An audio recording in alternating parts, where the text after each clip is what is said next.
त्यानंतर सिद्धार्थ भंडारे उपजिल्हाधिकारी। सर्वप्रथम भारतीय राज्यघटनेचे शिल्पकार डॉक्टर बाबासाहेब आंबेडकर ज्यांनी हाडाचे काढा आणि रक्ताचं पाणी करून मला शिकवलं असे माझे आईवडील, सन्माननीय व्यासपीठ, माझ्या यशाच्या वाटचालीत मला नेहमी प्रोत्साहन देणारे माझे सर्व शिक्षक वृंद आणि इथे उपस्थित सर्व अभ्यास करणारे माझ्या मित्रांनो, सिद्धार्थ भंडारे जर उपजिल्हाधिकारी होऊ शकतो तो सरांनी सांगितलंच, तर मी सांगतो की या महाराष्ट्राला कुठलाही मुलगा उपजिल्हाधिकारी होऊ शकतो किंवा आय एस होऊ शकतो। वेळेअभावी मला संधी मिळणार नव्हती बोलायची, परंतु माझं बोलणं यासाठी आवश्यक आहे की माझ्यासारख्या सामाजिक आणि आर्थिक परिस्थितीत वाढलेल्या प्रत्येक मुलासाठी माझं उदाहरण हे प्रेरणादायी ठरेल यात शंका नाही। माझं शिक्षण हे बऱ्याच ग्रामीण आणि एकदम प्रतिकूल परिस्थितीत झालेलं आहे। माझे आईवडील शेतीमजुरी करतात आणि अजूनही सध्याही ते शेतमजुरीच करतात। दुसरी महत्त्वाची गोष्ट की बऱ्याच जे माझे मित्र आहेत त्यांचं यश नक्कीच खूप मोठं आहे, परंतु मला माझं यश यापेक्षा वेगळं यासाठी की 12वी नंतर मला शिकायला मिळालं नाही। एकदम हलाखीच्या परिस्थितीत असल्यामुळे मला 12वी नंतरच कुटुंबाची जबाबदारी सांभाळणं होती। त्यासाठी मी 12वी नंतरच 2008 साली पोलीस दलात रुजू झालो। पोलीस दलात कॉन्स्टेबल या पदी रुजू झाल्यानंतर थोडीशी हिंमत आली आणि 3 वर्ष मी पोलीस दलात काम केल्यानंतर थोडासा पैसा गोळा केला। 12वी नंतरच युनिक अकॅडमीचं जे पूर्वीचं जे सर पुस्तक निघायचं माहिती पुस्तिका, परीक्षेचं जुनं पुस्तक, सर्वात पहिले पुस्तक, ते पुस्तक मी फारुख नायकवाडे सर यांचे संपादकीय वाचायचो लोकसत्तामध्ये। तर मी सरांशी पत्रव्यवहार केला, तर माननीय तुकाराम जाधव सर लिखित ते एक माहिती पुस्तक त्यांनी मला पाठवलं आणि त्यासोबत स्टील फ्रेम नावाचं एक पुस्तक पाठवलं। स्टील फ्रेम पुस्तकामध्ये ग्रामीण भागातून आणि अतिशय प्रतिकूल परिस्थितीतून यशस्वी झालेल्या विद्यार्थ्यांचं आत्मवृत्त, त्यांची आत्मकथा आहे।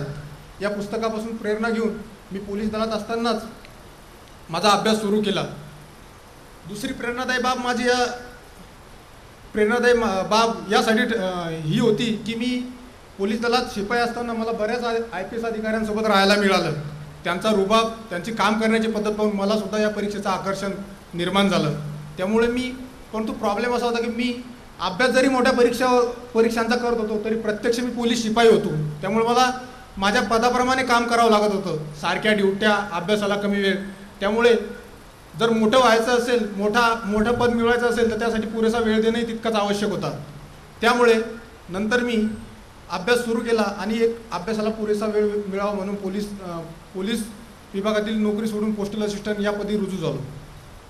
तिथून मी थोडंसं कामाला कल्टी मारून थोडासा आणखी पैसा गोळा करून पुण्यामध्ये आलो। या सर्व पुण्यामध्ये येण्यामध्ये फारुख नायकवाडे सरांची जी स्टील फ्रेम फाउंडेशन आहे त्या स्टील फ्रेम फाउंडेशनचा सुद्धा मला मदतीचा हात मिळाला। सर, मी या ठिकाणी आलेलो 2 गोष्टी मांडण्यासाठी। माननीय युनिक अकॅडमीचे जे संचालक आहेत पाटील सर आणि तुकाराम जाधव सर यांना मी या ठिकाणी 2च गोष्टीची विनंती करतो। सर, युनिक अकॅडमीचा हा जो वटवृक्ष हा संपूर्ण महाराष्ट्रात पसरलेला आहे आणि आपल्या अध्यापनाचा आणि आपल्या कोचिंगचा दर्जासुद्धा खूप अतुल्य आहे। आपण माझ्यासारख्या मुलांसाठी किंवा महाराष्ट्रातील खेडेपाड्यातील विद्यार्थ्यांसाठी एक 200 किंवा 300 विद्यार्थ्यांची एक सामाजिक सेवा म्हणून एक स्कॉलरशिप, त्यांची इंटरेस्ट घेऊन एक स्कॉलरशिप सुरू करावी, जेणेकरून हा एक सामाजिक सेवेचा सुद्धा एक उपक्रम सुरू केल्यामुळे आपल्या शिरपेच्यात आणखी एक मानाचा तोरा खोवला जाईल। दुसरी महत्त्वाची गोष्ट, मागच्या 2 वर्षापासून मी UPSCची मेन्स देतोय। I am from rural area हे नागरे पाटलांचं वाक्य सर्व महाराष्ट्रात फेमस आहे, परंतु ग्रामीण भागातून मी यशवंतराव चव्हाण सारख्या मुक्त विद्यापीठातून पोलीस असताना पदवी घेतली। तर 12वी नंतर शिक्षण एकदम स्टॉप झालं, त्यामुळे इंग्रजी माध्यमांशी एवढा टच राहिला नाही, परंतु इच्छाशक्ती आहे आणि करण्याची उमेदही आहे, मेहनत करण्याची तयारी आहे। परंतु मराठीमध्ये अजूनही महाराष्ट्रात मराठी माध्यमातून UPSCचं दर्जेदार साहित्य उपलब्ध नाही। विशेषतः मला सांगावं वाटतं की वैकल्पिक विषयाबाबत बरेच जण म्हणतात इंग्लिश पुस्तकं रेफर करा, असं करा, तसं करा, पण सर ही रियालिटी आहे की काहीतरी तिथे दुवे आहेत आणि आपल्याला त्या ठिकाणी त्या ठिकाणी काहीतरी करण्याची आणखी संधी आहे। ही फक्त माझी प्रातिनिधिक स्वरूपाची तुम्हाला विनंती आहे, परंतु ही समस्या माझ्यासारख्या ग्रामीण भागातून येणाऱ्या आणि UPSC करणाऱ्या प्रत्येक विद्यार्थ्याला आहे आणि माझी खूप दिवसाची इच्छा होती ही विनंती एकदा सांगावी आणि मला असं वाटतं की युनिक अकॅडमी नक्कीच या विनंतीची दखल घेऊन इथून पुढे येणाऱ्या 2015च्या मेन्ससाठी ते साहित्य आम्हाला उपलब्ध करून देईल। दुसरी महत्त्वाची गोष्ट म्हणजे ही सर्व तयारी करत असताना मी फक्त इथे उपस्थित सर्व जे अभ्यास करणारे मुलं आहेत यांना एकच सांगेल की यशातून यश तर मिळतं, परंतु अपयशातून शिकायचं कसं असतं. या मंगल प्रसंगी मी माननीय येडेकर साहेब, महाराष्ट्र लोकसेवाचे माजी सदस्य यांचे हार्दिक आभार मानतो की त्यांनी 2013 साली मला 100 पैकी 20 गुण देऊन माझं निवड केली नाही.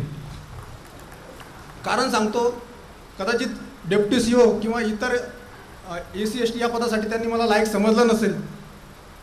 माझा लेखी परीक्षेतील गुण एकदम चांगले असून सुद्धा मला त्या ठिकाणी डावलण्यात आलं हा शब्द मी यासाठी म्हणतो की मी मागच्या वर्षी 2014ला केंद्रीय लोकसेवा आयोगाची सुद्धा मुलाखत दिली होती. त्या मुलाखतीत मला 275 पैकी जर 185 मार्क्स पडू शकतात तर 100 पैकी MPSCत माझ्यामध्ये किमान 40 मार्क्स तरी पडायला पाहिजे होते.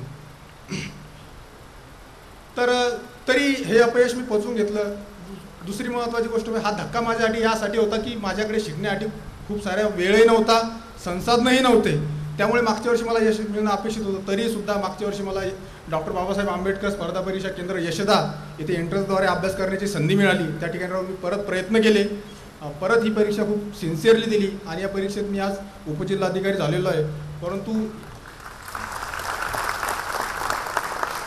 या माझ्या निवडीमध्ये किंवा या माझ्या यशामध्ये हा फक्त माझा एकट्याचा स्ट्रगल नाही. या सर्वांमध्ये सर्वात मोठा स्ट्रगल आहे तो माझ्या आईवडिलांचा, जे माझे आईवडील एक अक्षरही शिकले नाहीत, ज्यांना मी आज कोणती परीक्षा पास झालो हे जर तुम्ही जाऊन विचारलं त्यांना माहिती नाही की MPSC म्हणजे काय, UPSC म्हणजे काय. अशा माझ्या आईवडिलांचा या यशामध्ये सर्वात मोठा हिस्सा आहे.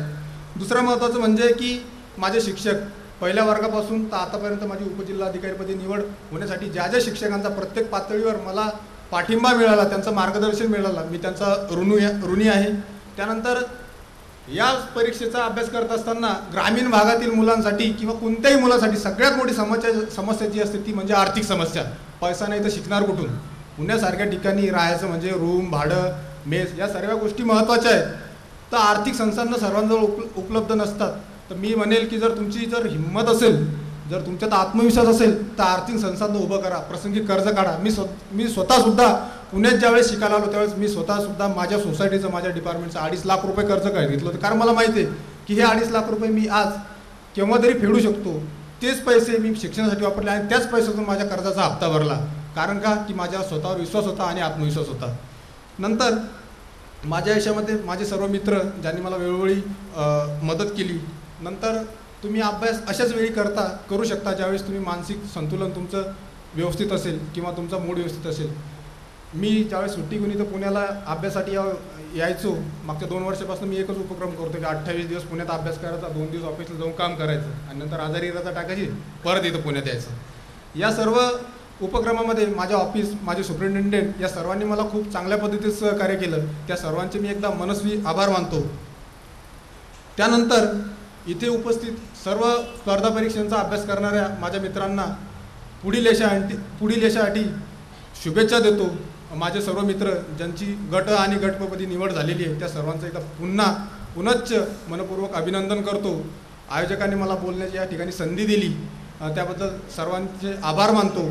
त्यानंतर मी ज्या 2 विनंत्या सरांना केलेल्या आहे, एक सर ग्रामीण भागातील मुलांसाठी एक स्कॉलरशिप योजना किमान 200 ते 300 मुलांसाठी आपण सुरू करावी, ही पुन्हा एकदा नम्र विनंती. आणि आमच्यासारख्या UPSC करणाऱ्या जे मराठीमधनं UPSC करतात अशा मुलांसाठी सर्वच विषयाबाबत तुम्ही दर्जेदार साहित्य उपलब्ध करून द्यावं ही पुन्हा एकदा विनंती करतो. आणि जाता स्पेशली तुकाराम जाधव सर यांचे आभार यासाठी मानतो की सर आपला GS2 राज्यसेवा GS2साठी जे पुस्तक आहे ते पुस्तक मला खूप कामी पडलं.